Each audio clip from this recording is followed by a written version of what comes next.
we leave. It is on the voice and the influence of social media. Just how impactful it is and how underestimated it is. And here is the background that was done by BrandsEye, and they are my next interview. We looked at the Brexit, right? The British exit from the European Union last week. And a lot of people are trying to kind of scramble to understand why the pollsters and the pundits, these are the people who really track people's preferences in the lead up to an election, let's say two candidates or whatever, and in this case a decision on whether or not to leave the European Union. But they got it stunningly wrong. So there was a lot of sentiment leading up to the vote suggesting that the Remain camp would win because of the conservative nature of the British and what had been spelled out quite extensively, the potential mostly economic and financial fallout. So of course it wasn't to be according to the way that the pollsters and the pundits had figured, but really down to social media. One indicator that seemed to stand out more credibly possibly than the others, and this talks to also the impact and the influence social media has on big decisions like this. So we have the analysts, people like JP Kloppers, who's the CEO of BrandsEye, joining us from Cape Town, talk about the power and influence of social media and how underestimated it is in the context like this of mapping out where people's preferences lie. Good morning, JP. It's great to have you on Power Talk. Good morning. Great. Thanks for having me.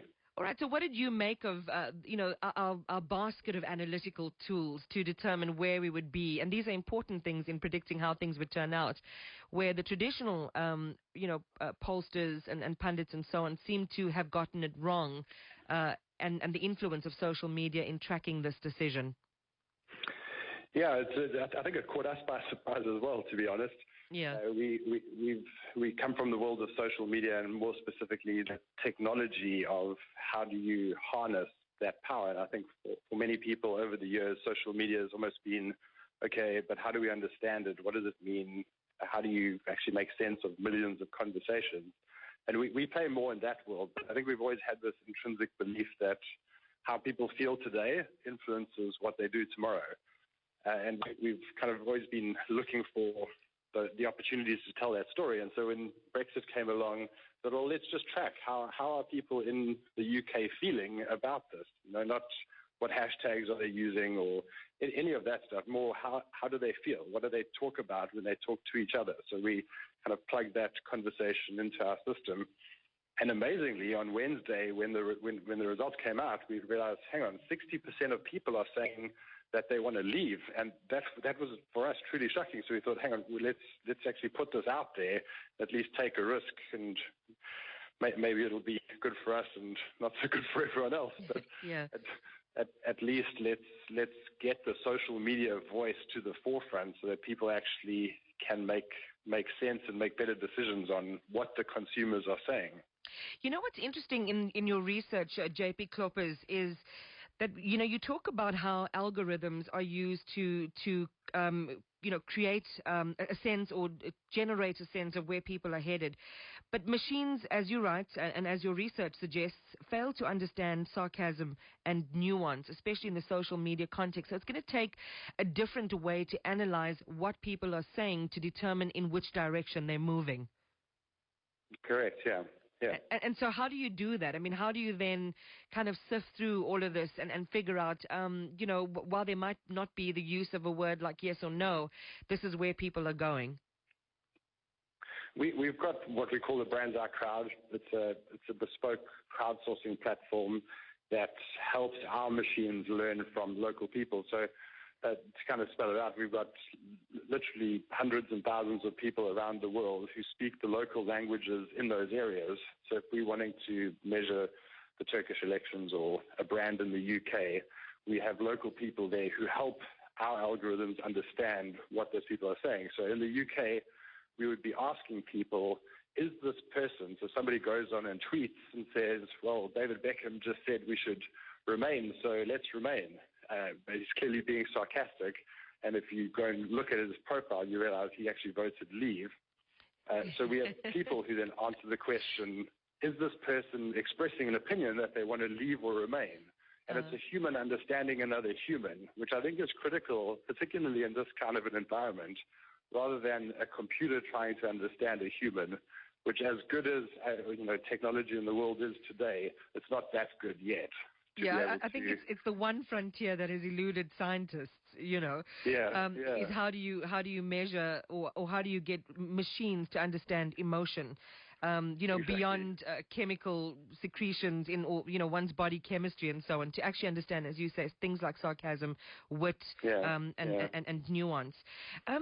The other thing I want to find out, though, and you write, or BrandsEye is of the opinion that when we look at social media, it's not necessarily only a marginal opinion, that in some ways it can show us what the silent majority is thinking, or it's not just an enclave or an area where people who are just angry are venting, but it can be used as a credible revelation of where people are at. And again, like in the UK, it was a vote of really the working class saying we've had enough of the stories that the elites keep spinning us. And that's the part which I think people didn't read well, is just what was actually driving the unrest. And even the question of the young versus the old, which is kind of a lot of people are talking about, the old voting for a future that the young didn't want. Social media kind of gives you a view across all of that. And you realize it actually wasn't as simple as that. I think it was the old frustrated and voting for a future that they think the youth need, which they didn't have. And it's those kinds of nuances which are really hard to figure out. You have to do a lot of research or interviews to be able to get to those nuggets. But social media is this always-on focus group, and people just expressing their opinions in an unsolicited fashion, which is really powerful if you think about it conceptually, particularly in this political type scenario where politicians are often quite disconnected from what's happening on the ground. Is BrandsEye looking at things like racism in South Africa or destructive violence in the aftermath of political decisions? Because that would probably also be some interesting research to have a look at. We are, and we have quite a few political science clients who use our tools for exactly those kinds of reasons, or to get those insights. We have limited resources as a company, so we have to really prioritize the kinds of things that we take on, like we did with Brexit. But absolutely, our clients often use our tools for that kind of thing. Well, it'll be nice at a later stage to get what analysis you've managed to extrapolate from the way social media has been talking about it, or different accounts or thought leaders and so on, in which direction or directions these debates are going. Nina is on the line to us from Craig Hall. Good morning, Nina. Hi, Iman. It's so interesting what's happened with this election, and I'm just going to run through a few little points. The first point is that social media is very, very recent. Now, a lot of people forget that. Apparently, we have a recency bias. So we imagine that what's been happening recent has been happening forever. But we need to know it's new, and it's therefore subject to being very flawed, number one. Number two, I'm very fascinated by the fact that given that you had 52-48, which is so close, there wasn't a lot more sort of shock. This is long before the outcomes about what was happening, and an attempt to educate the public more. And I'm also wondering whether the kind of thinking, and this would be embedded, by the way, in algorithms which are not neutral but are created by people, that they were created more by liberal, educated people. And it's a bit of a similar thing to the Zuma impeachment in South Africa. The liberal press here and internationally assumed that Zuma would be impeached because they didn't get the very radical differentials between urban and rural. Now, I just want to mention also in passing that I'm sure people know about the petition that's now going to Parliament about redoing this thing. And what I'm thinking is that what could be a fascinating exercise would actually be to get big data now on what people would vote now that they've understood more. Got you, Nina. And of course, somebody would have to judge whether the way that the algorithmic system was established so that it would get accurate results. Thanks a lot, Iman. Got you. Thanks, Nina. A lot for you to respond to, JP, as quickly as you can. Yeah, I mean, there's a lot in there.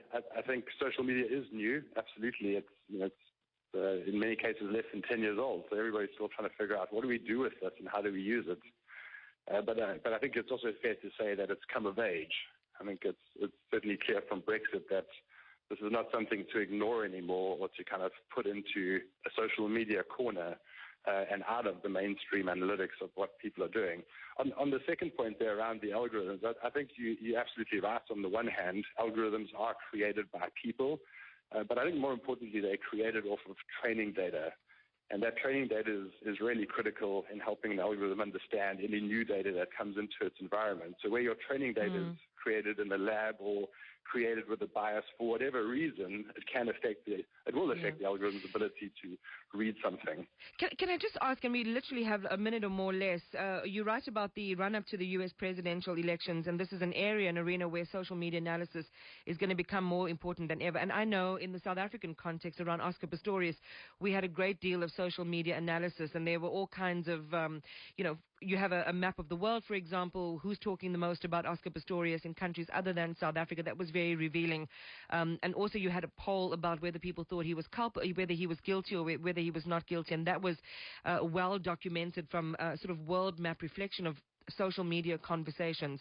You say that if we want to accurately understand general opinion across our populace, we have to tap into this so that we aren't surprised again. How do you do that when there is a great deal of of subjectivity and a difficulty in translating the nuance into plain cold numbers? I think that's where those local crowds that I spoke about earlier is really important. There's some things like Brexit. I think most people in the world, once you've done a little bit of research, you understand it. I think the local issues, if you're trying to do a read on gun control in the U.S., you really need to be from the states where you're trying to measure it to understand what that local flavor and context around gun control is. On a broad scheme, it's a Second Amendment issue, but we actually want to go down to the micro reasons why people will vote one way or another. You've got to have local people who are helping you read that. Yeah. So that's often where we work with clients to try and understand what's the most kind of quick and efficient way to get to the insight that they want based on the questions that they're trying to answer. Fascinating stuff. JP Kloppers, thank you very much for talking to us. Appreciate your time, joining us from Cape Town, the CEO of BrandsEye.